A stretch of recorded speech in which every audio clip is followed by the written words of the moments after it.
Good day, Mrs. Bibelin T. Masong. I'm Quiezgy Abayon, grade 8 Pechay student, and this is my delivering speech. The title of my manuscript is Tech Talk Relieves Stress.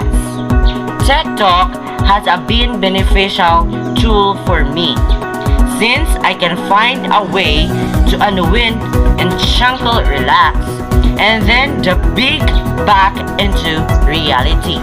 TikTok says being able to feel more at peace helps to decrease stress, anxiety, and depression. And I can find also put matters into perspective.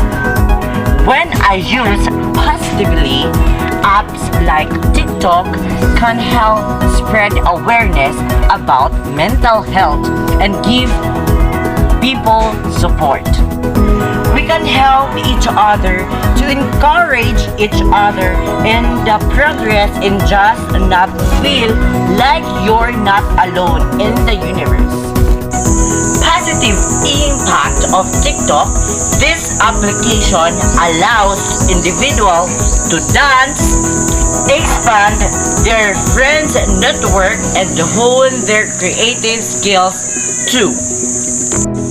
It assumes a video sharing community that is real, raw, and without any boundaries.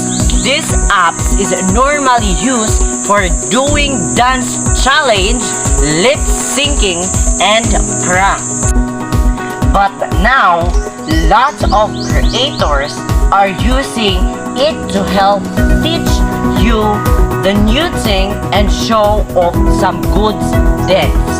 Over the last few weeks, the hashtag helping people has increased in popularity and has been used over 15 million times.